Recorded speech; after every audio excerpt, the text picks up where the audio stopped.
Hello बच्चों, welcome back to my channel. कैसे हैं आप सब लोग।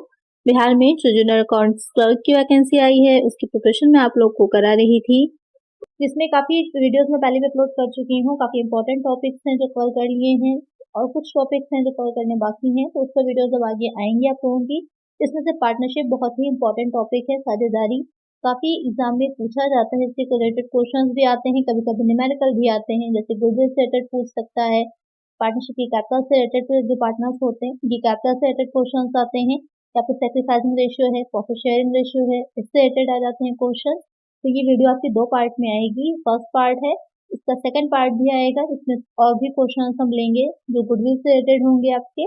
इस वीडियो में पढ़ेंगे कि पार्टनरशिप होती क्या है, क्या टर्म्स कंडीशंस रहती हैं, क्या होती है पार्टनरशिप डीड क्या होगी, और इसके कुछ इंपॉर्टेंट पॉइंट्स जो डायरेक्ट क्वेश्चन बनते हैं, जैसे ड्राइंग्स हैं, इंटरेस्ट ऑन लोन है, इन सारी चीजों पर डायरेक्ट क्वेश्चन बनता है। उससे रिलेटेड पहले हम थोड़ा सा समझेंगे, उसके बाद इसके न्यूमेरिकल सॉल्व करेंगे और साथ ही कुछ क्वेश्चंस भी लेंगे एमसीक्यू, जिससे कि हमारी प्रैक्टिस हो जाए। तो ये वीडियो को शुरू करते हैं, लेकिन शुरू करने से पहले अगर चैनल को सब्सक्राइब नहीं किया सब्सक्राइब कर लीजिए, वीडियो को लाइक कर दीजिए फौरन, उसके बाद शेयर भी करना है फ्रेंड्स के साथ। आइए शुरू करते हैं। सबसे पहले तो पॉइंट आता है कि साझेदारी होती क्या है। Meaning of partnership. Partnership is the relation between persons who have agreed to share the profit of the business carried on by all or any one of them acting for all। कि साझेदारी क्या होती है कि कुछ व्यक्तियों के या कुछ दो या दो से अधिक व्यक्तियों के बीच में एक रिलेशन होता है, कुछ संबंध होता है, जिससे कि जो व्यवसाय से रिलेटेड होता है, बिजनेस से रिलेटेड, आपस में मिल करके कुछ कार्य को, किसी कार्य को करने के उद्देश्य से वो साझेदारी बनाते हैं, एक दूसरे के साथ मिलकर अपना बिजनेस करते हैं और उनमें से किसी एक के द्वारा या फिर सब मिल करके उस बिजनेस को ऑपरेट करते हैं, चलाते हैं, तो उसको क्या कहते हैं, उसे हम साझेदारी कहते हैं। तो पार्टनरशिप में क्या हो जाएगा, एक पॉइंट ये निकल के आया, दो या दो से ज्यादा व्यक्ति होते हैं, कोई अकेला व्यक्ति जो होगा वो क्या हो जाता है, सोल प्रोप्राइटरशिप कहलाती है, और जब दो या दो से ज्यादा व्यक्ति मिल करके काम करेंगे तो वो आपकी पार्टनरशिप में जाएगा। तो साझेदारी होने के लिए दो या दो से अधिक व्यक्तियों का होना जरूरी होता है। अब इसमें आगे जो आ जाता है कि साझेदारी क्या होती है, तो आप समझ गए। इसकी फीचर्स में ही हम समझेंगे इसके बारे में और भी चीजों को। पहला पॉइंट इसमें हो जाता है कि दो या दो से अधिक व्यक्ति होंगे, एसोसिएशन ऑफ टू और मोर पर्सन। एक एग्रीमेंट होता है दोनों के बीच में, जो साझेदार होते हैं आपस में, दो व्यक्ति हैं तो दो लोग के बीच में होगा, दो से ज्यादा व्यक्ति हैं तो सब मिल करके एक एग्रीमेंट करते हैं, समझौता करते हैं, जिससे कि आप ठहराव भी बोल सकते हैं कि किस तरह से बिजनेस को उन्हें चलाना है, कितनी उनकी कैपिटल लगेगी, कितना वो प्रॉफिट आपस में शेयर करेंगे एक दूसरे से, प्रॉफिट एंड लॉस का रेशियो क्या रहेगा, ये सारी चीजों को पहले से ही क्या करते हैं, एक समझौता होता है उनका। अब वो रिटर्न भी हो सकता है, ओरल भी हो सकता है, लिखित भी हो सकता है, या फिर मौखिक भी हो सकता है, जैसा कि आपस में वो लोगों की शर्तें डिसाइड होंगी। और यही समझौता क्या कहलाता है, यही समझौता हो जाता है साझेदारी विलेख कहलाता है, जो उनका पार्टनरशिप डीड होती है। अब वो लिखित भी हो सकता है, मौखिक भी हो सकता है, वो उन पर डिपेंड करता है पूरी तरह से, क्योंकि ये जो साझेदारी होती है इसको रजिस्टर्ड करवाना या पंजीकृत करवाना क्या होता है, ऐच्छिक होता है, उनके ऊपर डिपेंड करता है। साझेदारी अधिनियम है आपका 1932, इसको एक्ट को भी याद रखिएगा, जो पार्टनरशिप एक्ट है बहुत इंपॉर्टेंट है, इससे क्वेश्चन भी पूछ सकता है कि पार्टनरशिप एक्ट जो है वो कौन सा है। तो जो पार्टनरशिप एक्ट है वो 1932 है, तो उससे रिलेटेड क्वेश्चन भी बन सकता है, तो ध्यान में रखिएगा। इसके अकॉर्डिंग जो साझेदारी होती है उसको पंजीकृत कराना या रजिस्टर्ड करवाना कंपलसरी नहीं है, ये टोटली डिपेंड करता है जो साझेदार होते हैं उनकी इच्छा पर, क्यों करवाना चाहते हैं या नहीं। तो उसी लिए वो एक अपना एग्रीमेंट बनाते हैं, समझौता करते हैं आपस में, रिटर्न भी होगा, ओरल भी हो सकता है, डिपेंड्स ऑन पार्टनर्स। थर्ड हो जाएगा पॉइंट कि बिजनेस, व्यवसाय, किसी व्यवसाय को करने के उद्देश्य से जो होता है, यहाँ पर उसी की बात हो रही क्योंकि आप कॉमर्स पढ़ रहे हैं, तो इसमें जितनी भी चीजें हैं, किसी चीज का व्यवसाय, कोई बिजनेस, कोई व्यापार कर रहे हैं, कोई मैन्युफैक्चरिंग किसी चीज की कर रहे हैं, तो उसके लिए मिल करके आपस में क्या करते हैं, समझौता करेंगे और उसके बाद उस बिजनेस को कैसे उनको चलाना है, कैसे रन करना है। फोर्थ पॉइंट आता है लाभ का साझाकरण अनुपात, यानी कि लाभ हानि अनुपात या फिर प्रॉफिट शेयरिंग रेशियो, कि जो प्रॉफिट हो रहा है, लाभ हो रहा है, उसको किस तरह से, किस रेशियो में वो शेयर करते हैं। तो इसमें भी रहता है कि पहले से डिसाइड करना है कि कितना रखना है, या फिर अगर उन्होंने समझौता किया होगा तो किस तरह का सिचुएशन आती है, या आपस में कोई एग्रीमेंट नहीं किया है उन्होंने, कोई समझौता नहीं है, पार्टनरशिप डीड नहीं बना है साझेदारी विलेख, तब कितना बनेगा। तो अलग अलग पॉइंट बन जाते हैं। अगर कर रखा है तो पहले से डिसाइड होगा कि कितने प्रॉफिट शेयर उनको करना है। अगर नहीं किया होता है तो फिर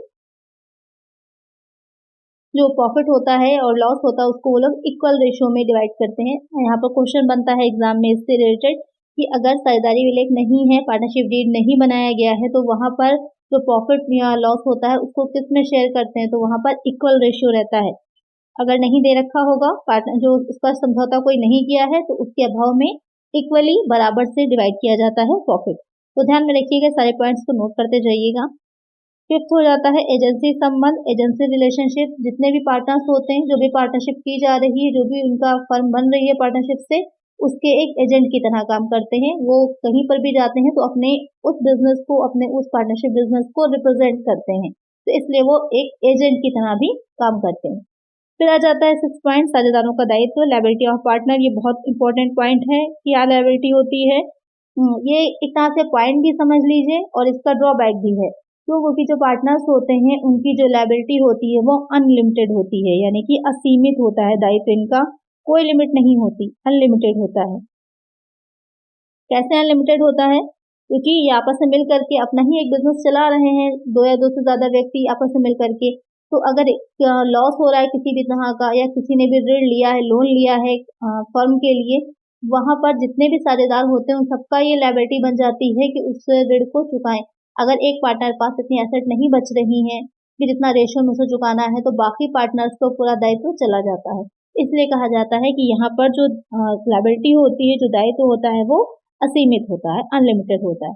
तो ये एक इसकी फीचर भी है और एक इसका दोष भी मान सकते हैं, एक इसका ड्रॉबैक भी मान सकते हैं। तो ये क्या हो जाएंगे, सारे पार्टनरशिप की विशेषताएं। इनसे रिलेटेड बहुत से पॉइंट जो मैंने अभी बताए हैं उन सबको नोट डाउन कर लीजिएगा, क्वेश्चन डायरेक्ट वहां से बनते हैं। चलिए आगे देखते हैं इसमें कुछ इंपॉर्टेंट पॉइंट्स, क्या क्या चीजें इसमें आती हैं। पहला पॉइंट आ जाएगा साझेदारी विलेख, पार्टनरशिप डीड। जैसे कि मैंने बताया था, जो समझौता होता है, एक पार्टनरशिप विलेख बनता है उनका, पार्टनरशिप डीड बनती है। अक्सर क्वेश्चन आता है कि जो समझौता होता है उसको क्या कहा जाएगा, जो साझेदारी में समझौता होता है उसको क्या कहा जाता है। तो वहां पर आपके कई ऑप्शन दे रखे होंगे, तो वहां पर अक्सर आप लोग कंफ्यूज हो जाएंगे। तो उसमें जो करेक्ट होगा वो साझेदारी विलेख, पार्टनरशिप डीड कहलाता है। पार्टनरशिप एग्रीमेंट नहीं कहते, ध्यान रखिएगा। हो सकता है ऑप्शन में पार्टनरशिप एग्रीमेंट भी दे रखा हो, तो वहां पर आप लोग साझेदारी समझौता लिखा होगा, आप लोग कंफ्यूज होकर वो आंसर लगा देंगे। ऐसा नहीं होता, उसको कहा जाता है पार्टनरशिप डीड। इसको ध्यान में रखिएगा। दूसरा पॉइंट है इसमें लाभ और हानि विनियोग खाता, profit and loss appropriation account. ये अकाउंट जो तैयार किया जाता है, तो जो पार्टनर्स होते हैं उनके बीच जो प्रॉफिट या फिर लॉस जो हुआ है उसको जो डिस्ट्रीब्यूट किया जा रहा है, उसके लिए इस अकाउंट को तैयार किया जाता है। और ये जो अकाउंट होता है, तो ये दिखाएगा कि जो साझेदार हैं, पार्टनर्स हैं, उनके जो कैपिटल अकाउंट है उसमें कितना प्रॉफिट जो होगा वो, या प्रॉफिट का कितना हिस्सा शेयर किया गया है, उसके लिए खोला जाता है profit and loss appropriation account. Third point आ जाता है साझेदारों के पूंजी खाते, पार्टनर्स कैपिटल अकाउंट। तो जो पार्टनर्स कैपिटल अकाउंट होता है, इसमें क्योंकि जो साझेदार होते हैं अपनी कुछ पूंजी लाते हैं, पूंजी जो होगी उसी के साथ ही क्या रहता है, जो पार्टनर्स हैं आपस में डिसाइड करते हैं। इक्वल भी रेशियो में आ सकती है, अलग अलग भी, डिपेंड करता है कि किस तरह से आपस में उन लोगों ने जो भी मतलब डिसाइड हुआ हो, जो भी एग्रीमेंट समझौता हुआ हो, उसी के अकॉर्डिंग। तो यहाँ पर दो तरह के अकाउंट्स बनते हैं, डिपेंड करता है कि किस तरह की विधि का प्रयोग किया जा रहा है, कौन सा मेथड का यूज हो रहा है। अभी आगे हम इसे पढ़ेंगे तो तरह से होते हैं, फ्लक्चुएशन होता है और फिक्स्ड होता है पूंजी विधि, तो वहां पर डिपेंड करता है, उसी के अकॉर्डिंग अकाउंट रखे जाते हैं। अभी आगे उसको हम पढ़ेंगे। उसके बाद आ जाता है साझेदार आहरण पर ब्याज, इंटरेस्ट ऑन पार्टनर्स ड्राइंग। कि जो साझेदार हैं उन्होंने अगर जो भी साझेदारी है उसमें जो भी कैपिटल लगाई है उसमें से कुछ अमाउंट को निकालते हैं, तो उसको ड्राइंग्स कहते हैं। तो वहां पर उस साझेदार के आहरण पर ब्याज, इंटरेस्ट जो होता है वो कितना लिया जाएगा। यहाँ पर जो आहरण पर ब्याज की बात आती है कि इंटरेस्ट ऑन पार्टनर्स कैपिटल, कि साझेदार जो भी कुछ निकाल रहे हैं पूंजी को अपने व्यवसाय से, तो वो आहरण कहलाता है, ड्राइंग कहलाती है, उसको ब्याज। तो वैसे तो कोई ब्याज का प्रावधान नहीं है, लेकिन जो पार्टनरशिप का डीड है, साझेदारी विलेख है, उसमें व्यवस्था की गई है इस तरह की कि उनसे ब्याज लिया जाएगा, तो वहां पर उनसे ब्याज को लिया जाता है। अगर नहीं कहा गया है तो कोई भी इसके लिए ब्याज की गणना करने का कोई भी प्रावधान नहीं होता है। तो ब्याज की गणना किस तरह से की जाती है, तो इसके अलग अलग मेथड्स होते हैं। इतना डीपली एग्जाम में आपसे नहीं पूछेगा, डायरेक्टली क्वेश्चन आता है, तो डिपेंड करता है साझेदारी विलेज पर। फिर आ जाता है नेक्स्ट पॉइंट, साझेदार पूंजी पर ब्याज। जो पार्टनर्स होते हैं उन्होंने जो कैपिटल लगाई है उस पर उनको इंटरेस्ट यहाँ पर क्वेश्चन में कह रहा है, तो अगर वहां पर इंटरेस्ट होता है तो उसका इंटरेस्ट का कितना परसेंटेज होगा। तो नॉर्मल जो स्पष्ट रूप से अगर समझौता कोई नहीं किया गया है तो उन्हें कोई भी ब्याज नहीं दिया जाता, कोई भी इंटरेस्ट उन्हें नहीं दिया जाता।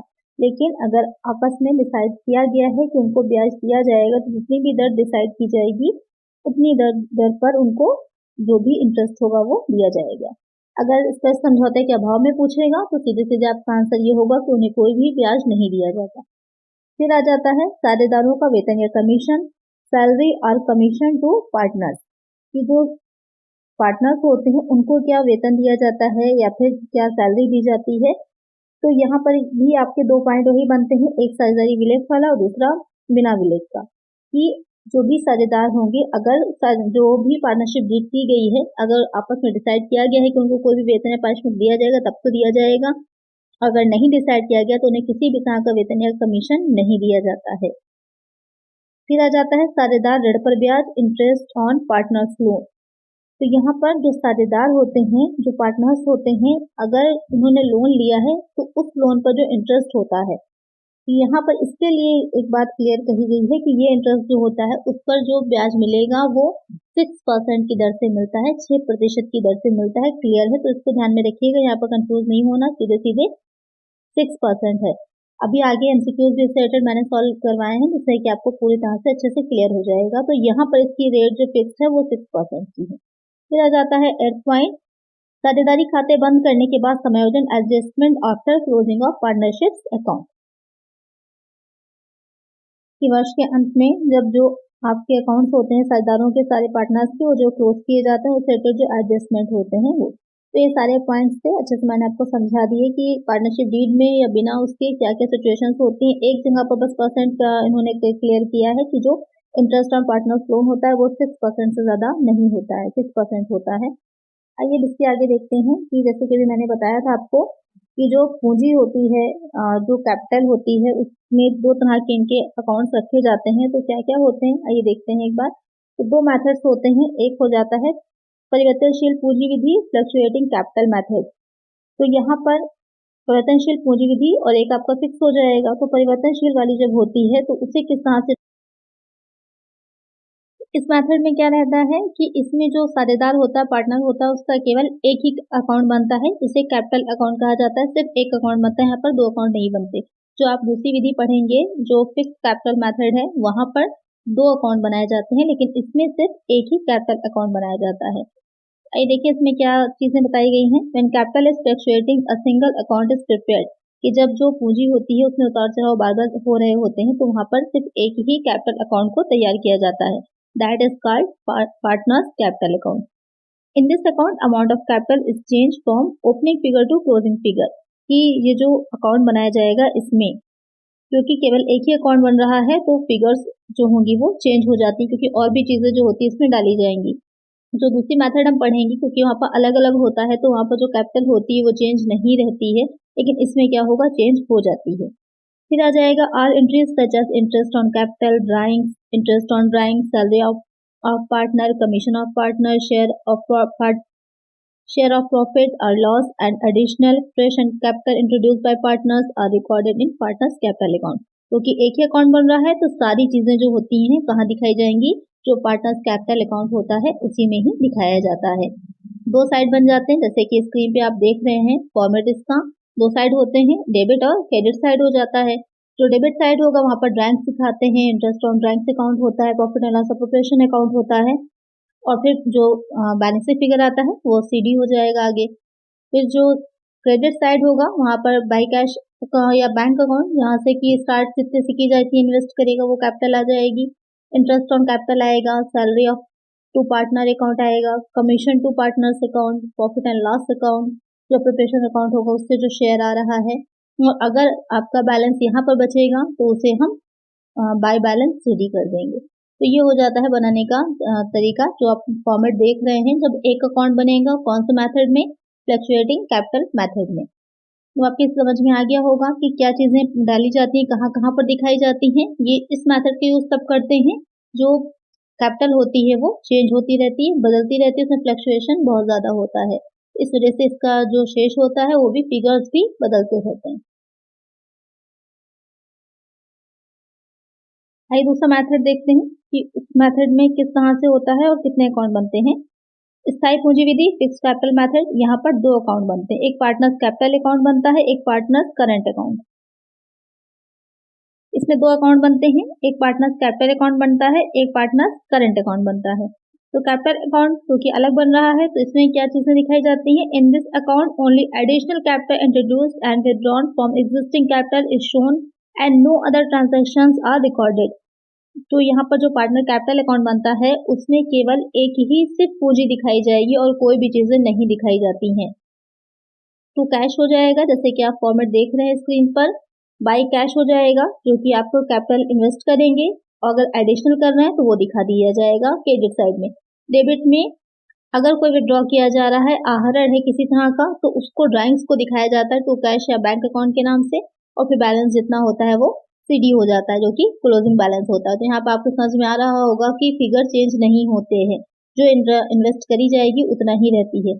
इसमें एक चीज ये भी कही जाती है कि क्योंकि शेष समान रहता है, तो एक पॉइंट बहुत इंपॉर्टेंट नोट कर लीजिएगा कि अगर फिक्स कैपिटल मेथड का यूज किया जा रहा है तो वहां पर कैपिटल अकाउंट हमेशा क्या करेगा, क्रेडिट साइड में एक्सेस रहता है, क्रेडिट शेष दिखाता है। तो इस चीज को ध्यान रखिएगा कि क्रेडिट बैलेंस हमेशा आएगा अगर कैपिटल अकाउंट आपका जो फिक्स कैपिटल मेथड के अंडर में बनेगा, क्योंकि फिगर्स चेंज नहीं होते। क्यों नहीं चेंज होते आपको समझ में आ गया होगा। तो इसमें क्या होता है कि हमेशा क्रेडिट शेष दिखाएगा, क्रेडिट बैलेंस रहता है। ये एक बहुत इंपॉर्टेंट पॉइंट है, डिफरेंस में भी पूछ सकता है, डायरेक्ट भी क्वेश्चन बन सकता है, तो ध्यान में रखिएगा।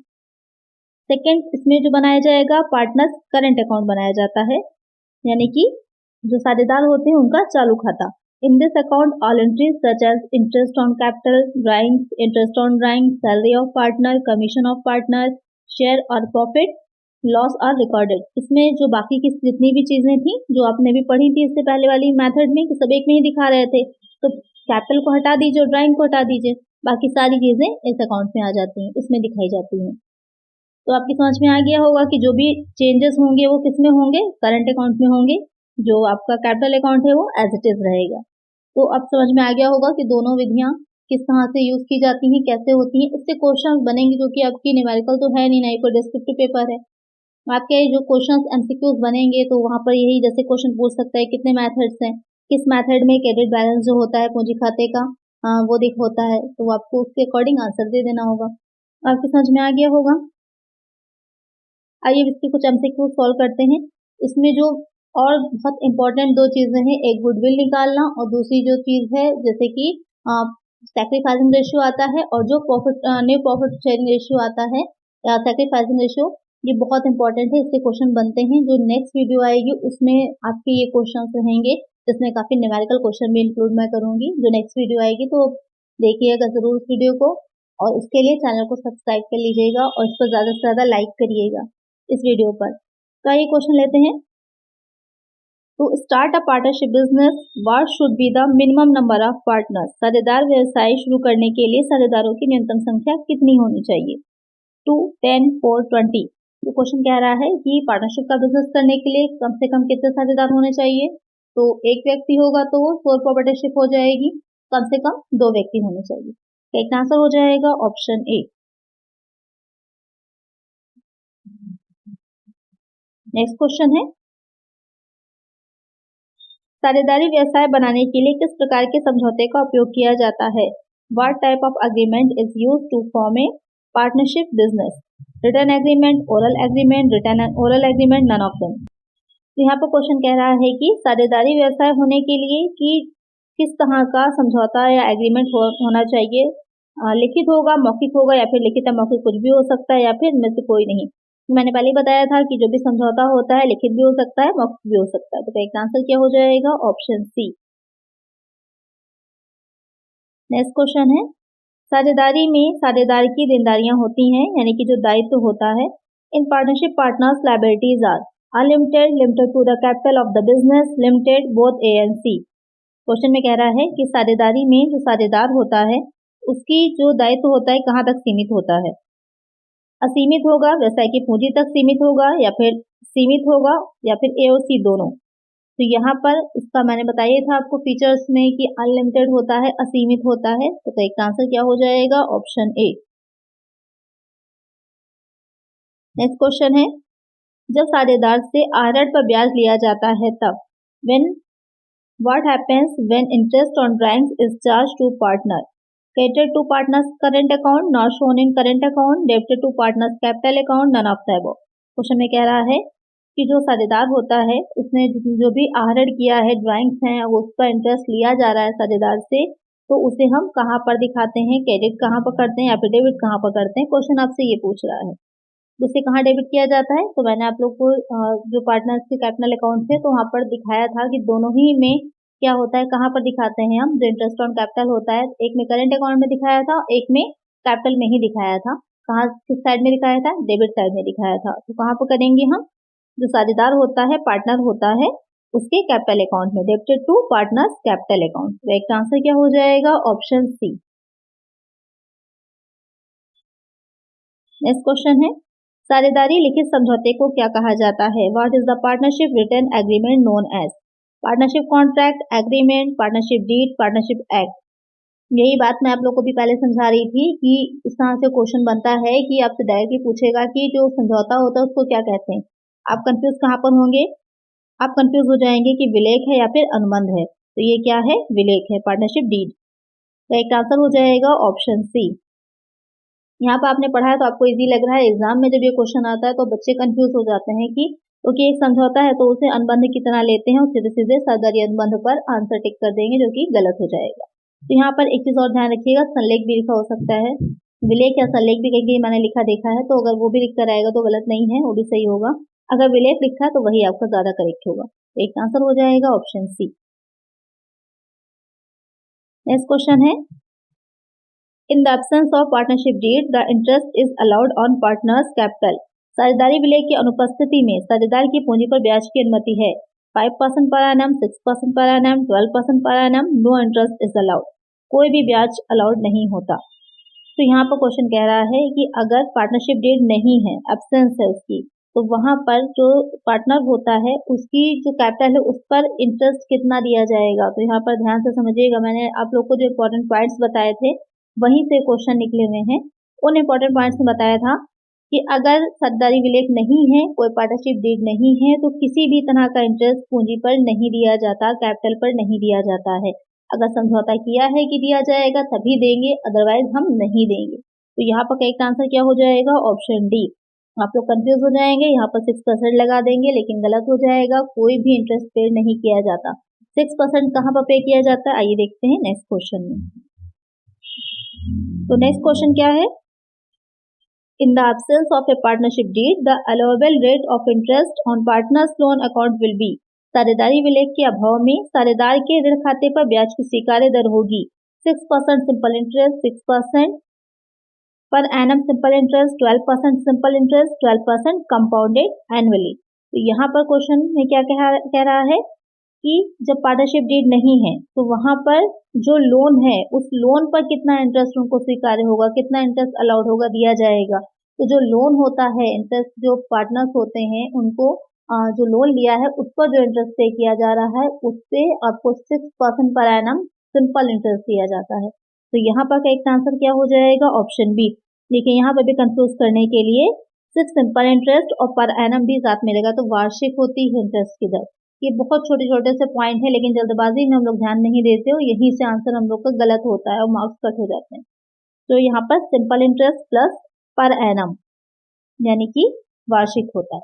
तो एक आंसर क्या हो जाएगा? Option B. अब दोनों क्वेश्चन का डिफरेंस आपको अच्छे से समझ में आ गया होगा, जो भी मैंने आप इससे प्रीवियस क्वेश्चन लिया, जो इससे प्रीवियस क्वेश्चन था ये वाला क्वेश्चन था। नेक्स्ट क्वेश्चन लेते हैं, निम्नलिखित में से किस मद को लाभ और हानि विनियोग खाते में दिखाया नहीं जाएगा या फिर दर्ज नहीं किया जा सकता है? Which one of the following items cannot be recorded in the profit and loss appropriation account? Interest on capital, interest on drawings, rent paid to partners, partners salary। तो यहाँ पर क्वेश्चन में कह रहा है कि जो profit and loss appropriation account बनाया जाता है उसमें कौन सा ऐसा आइटम है जो नहीं दिखाया जाता है, तो उसमें हम पूंजी पर ब्याज को भी दिखाते हैं, आहरण पर ब्याज को भी दिखाते हैं और साझेदार का वेतन भी दिखाते हैं। क्या नहीं दिखाते हैं? जो साझेदारों को भुगतान किया गया किराया, और अगर किसी भी तरह का रेंट पे किया जा रहा है पार्टनर्स को, तो उसको हम नहीं दिखाएंगे क्योंकि वो डायरेक्ट बिजनेस से रिलेटेड नहीं होता है, इसलिए। तो यहाँ पर करेक्ट आंसर क्या हो जाएगा? ऑप्शन सी।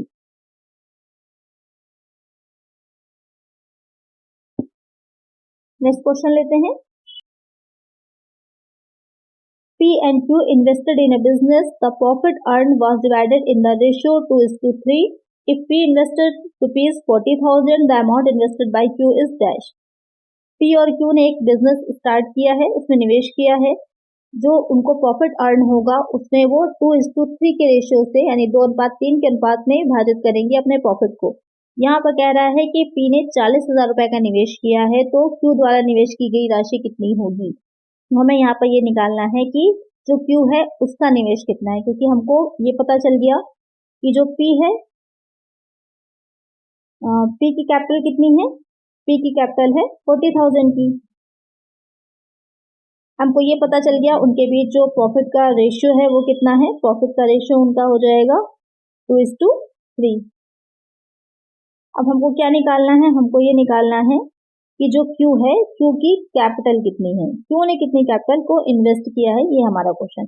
वैसे तो ओरल निकाल लेने वाला है, यहाँ पर समझ लीजिए Q ने कितना इन्वेस्ट किया, कैसे निकालेंगे हम, बहुत ही इजी सा है। 40,000 दे रखा है, यहाँ पर P है और P का रेशियो कितना है? यहाँ पर P का रेशियो कितना है? 2:3 है, तो P का हो जाएगा, P का पार्ट 2 है और Q जो है उसका पार्ट 3 है। यही तो क्वेश्चन में कह रहा है। तो इसको निकालेंगे हम अगर, तो 40,000 हो जाएगा और अपॉन में कितना आ जाएगा? अपॉन में आ जाएगा, P का पार्ट कितना था? 2 था, यहाँ पर अपॉन में 2 आ जाएगा। इनटू क्या कर लेंगे? अब यहाँ पर हमें 3 का पार्ट निकालना है, तो अपॉन में 3 आ जाएगा। बहुत ही सिंपल सा होता है, इसमें ज्यादा आपको कुछ नहीं करना है, अपॉन में 3 आ जाएगा। वैसे इसका एक और तरीका भी मैं वो भी बता दूंगी आपको। डिवाइड कर लीजिए, ये तो आपको पता होगा, एक नियम होता है उससे निकाला जाता है। तो यहाँ पर कितना आ गया? 20,000 आ गया, मल्टीप्लाई बाय 3 करेंगे, कितना आ जाएगा? टोटल 60,000 आ जाएगा। तो क्या शेयर हो जाएगा Q का? Q का शेयर हो जाएगा 60,000, यानी कि ऑप्शन सी। इसको आप दूसरी तरह से भी निकाल सकते हैं कि पूरा जो भी अमाउंट ये आया है, यहाँ पर अपॉन में 2 किया था, इन दोनों को ऐड करिए, 5 आ जाएगा। तो यहाँ पर मल्टीप्लाई बाय 5 करिएगा तो कितना आ जाएगा? 1 लाख आ जाएगा, 1 लाख आएगा। और 1 लाख जब निकल के टोटल आ गया हमारा, कि टोटल जो कैपिटल है हमारी, टोटल कैपिटल हो गई अगर हमारी 1 लाख की।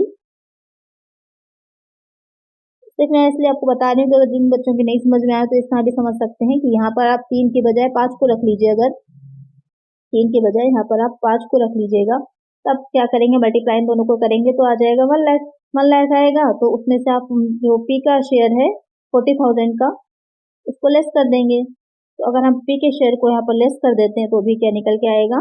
60,000 निकल के आ जाएगा। ऐसे ओरल क्वेश्चन है जो अगर आप लोग सॉल्व कर सकते हैं तो बहुत आसानी से यहीं पर सॉल्व हो जाएगा। क्या करेक्ट आंसर हो जाएगा? ऑप्शन सी।